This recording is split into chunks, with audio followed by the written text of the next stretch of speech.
something extraordinary happened that almost no one is talking about properly.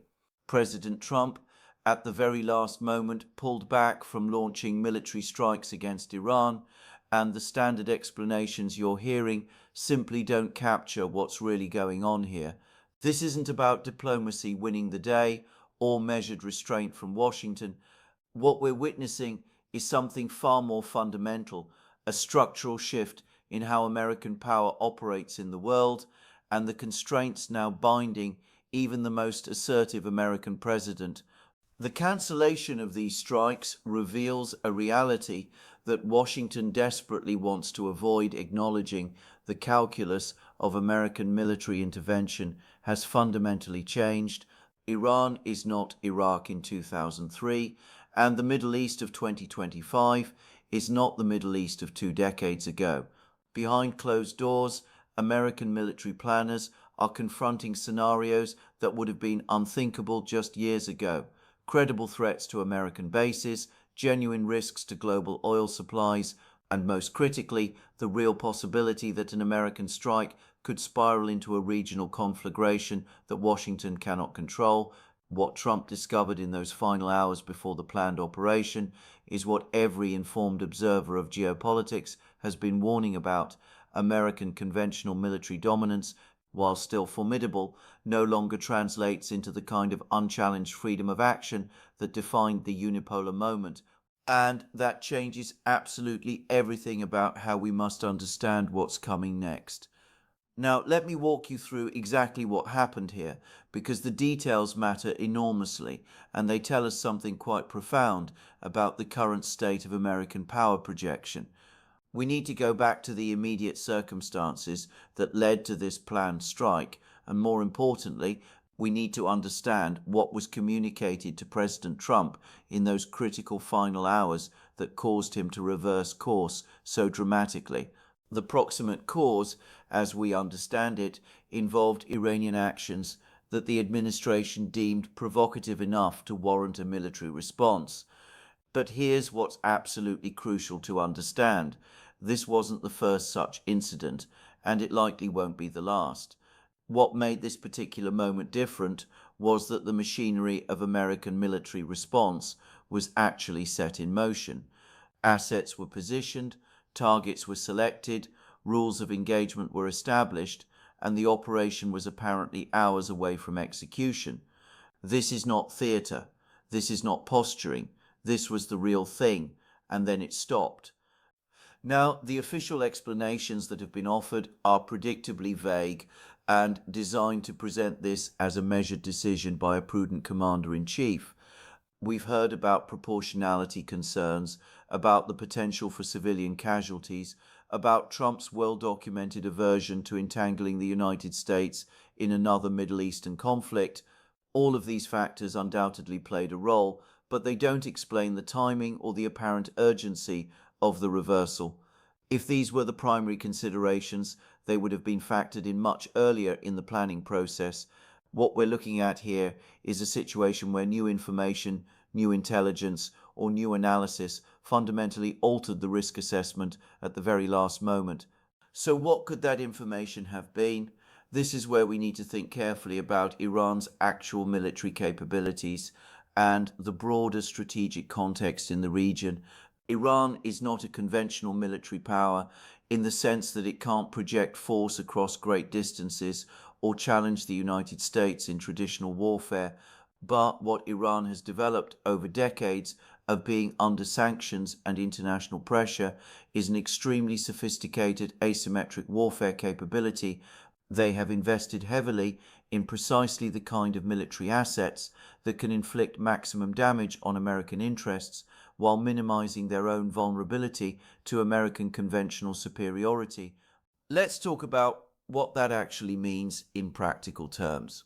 Iran has developed and deployed thousands of precision-guided missiles and drones that can reach every American military installation in the region, and I do mean every installation from the massive Al Udeid Air Base in Qatar, which serves as the forward headquarters for US Central Command, to the 5th Fleet Base in Bahrain, to the various installations in Iraq, Syria, Kuwait, and the United Arab Emirates. These aren't crude, inaccurate weapons.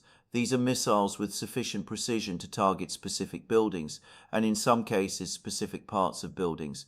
The strike on the Saudi Aramco facilities in 2019, whether you attribute it to Iran or to Houthi forces acting as Iranian proxies, demonstrated a level of precision that frankly shocked military analysts around the world. But it goes beyond just missiles and drones. Iran has cultivated a network of proxy forces across the region that gives them reach and deniability in equal measure. Hezbollah in Lebanon, various Shia militia groups in Iraq, the Houthis in Yemen, smaller cells in Syria and elsewhere. These groups represent a force multiplier that extends Iranian power far beyond its borders. And critically, they provide Iran with the ability to respond to American military action without necessarily escalating to direct state-to-state warfare. This is the nightmare scenario that American military planners have to game out, a situation where a US strike on Iranian targets leads to simultaneous attacks on American bases, attacks on American personnel, attacks on oil infrastructure, attacks on shipping in the Strait of Hormuz, and possibly even attacks on American allies in the region, all carried out by groups that maintain at least a fig leaf of independence from Tehran.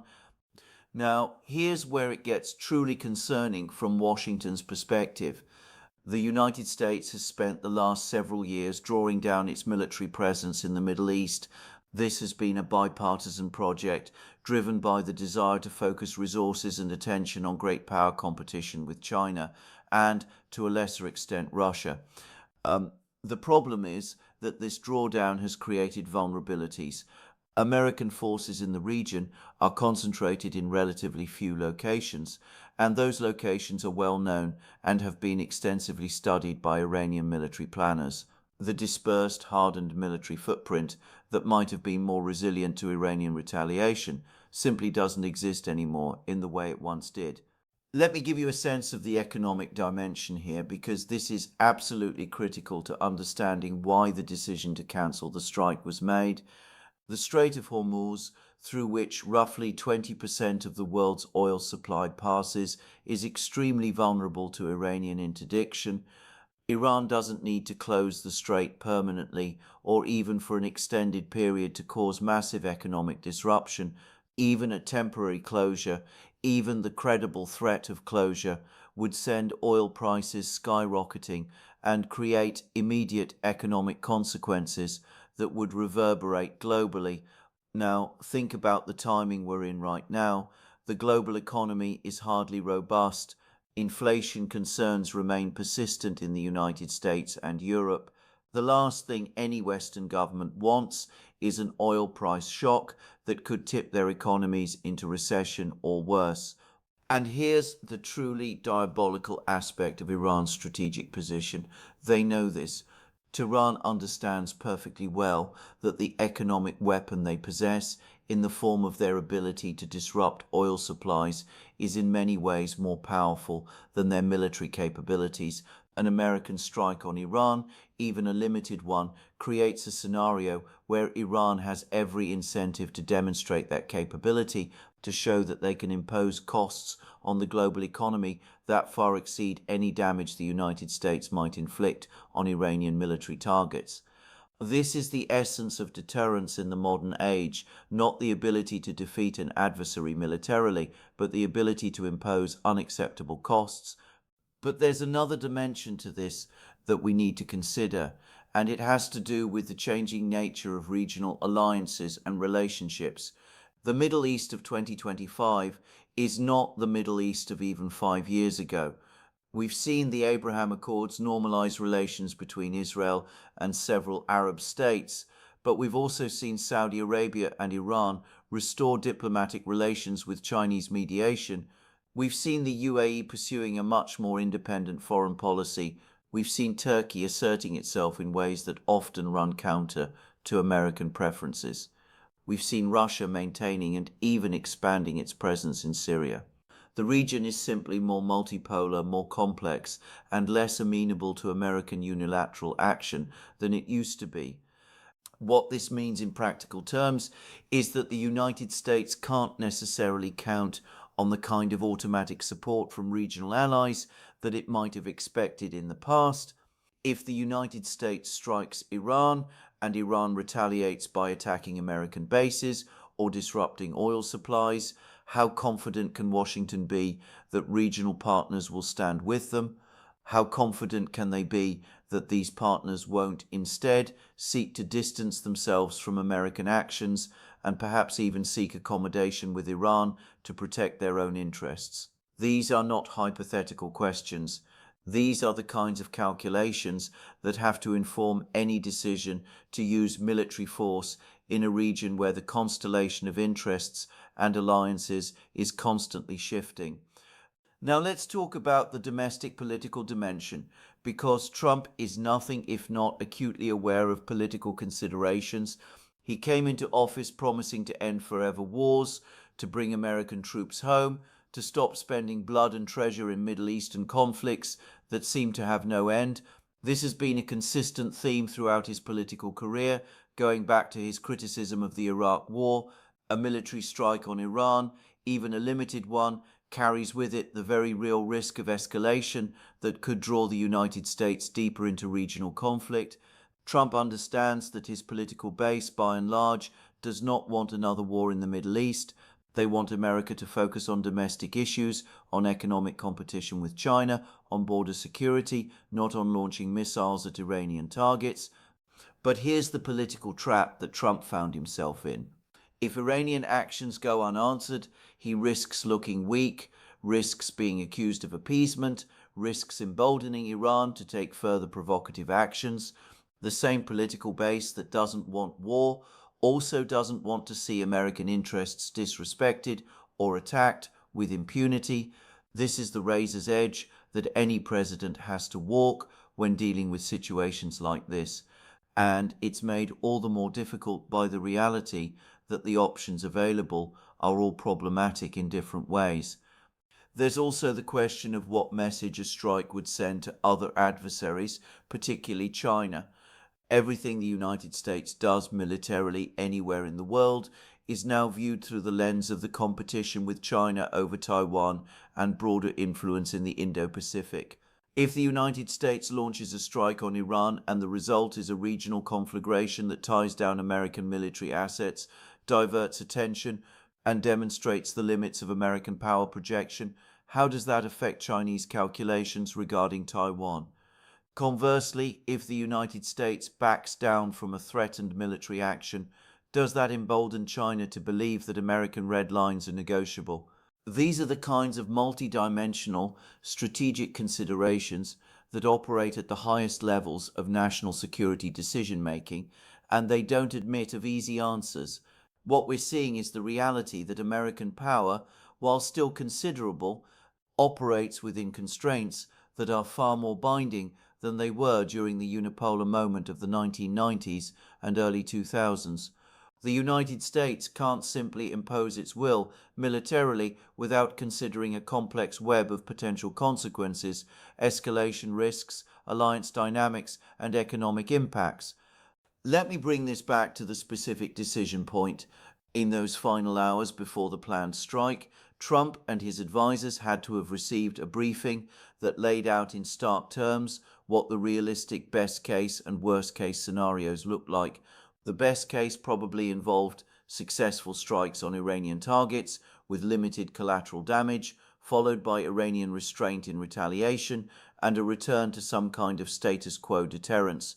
The worst case involved successful strikes, followed by massive Iranian retaliation against American forces and regional allies, escalation spirals that the United States couldn't control, global oil price shocks, potential American casualties that would demand further response, and the United States finding itself in exactly the kind of open-ended Middle Eastern conflict that Trump has spent years promising to avoid. Now, here's the thing.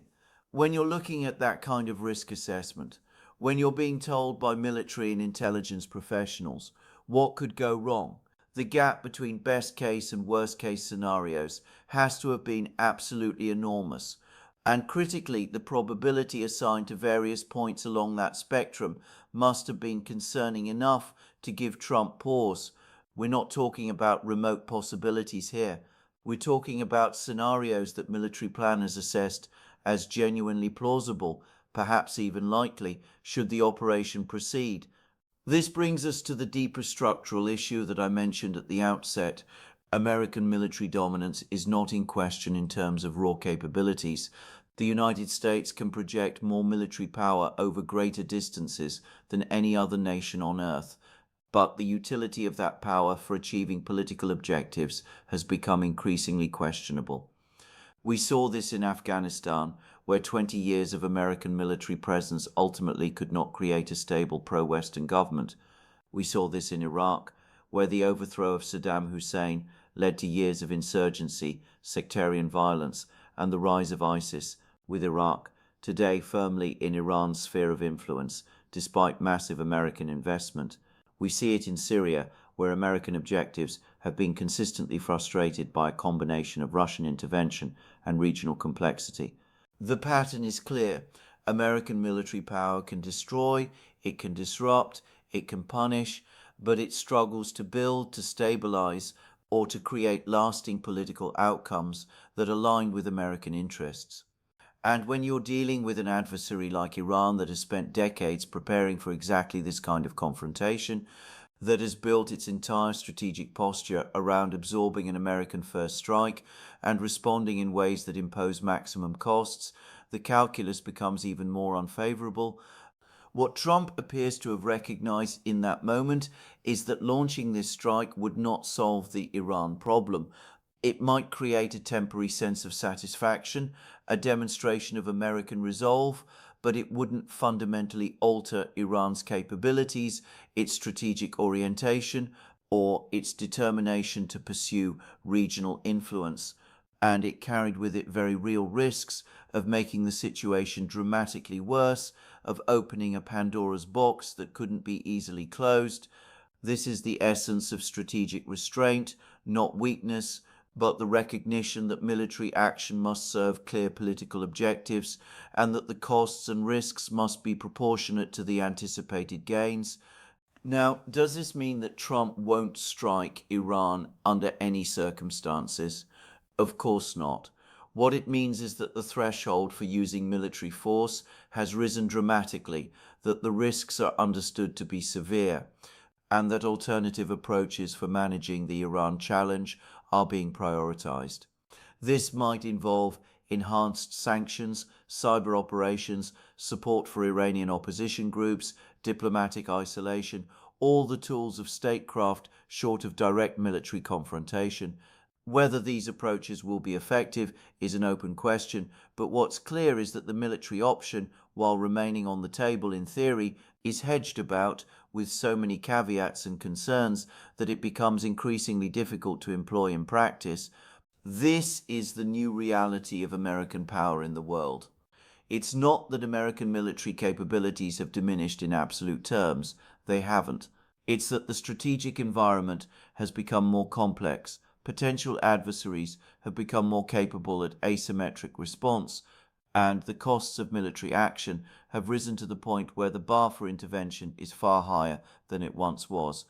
What happened with this cancelled strike on Iran is a case study in these new dynamics, a revealing moment where the gap between American military capacity and strategic utility was laid bare. And for those who understand the trajectory of global power, this moment tells us everything we need to know about the constraints that will shape American foreign policy for years to come. The age of relatively cost-free American military intervention is over, and we're now in an era where even the most powerful nation on earth must carefully calculate whether the juice is worth the squeeze before pulling the trigger.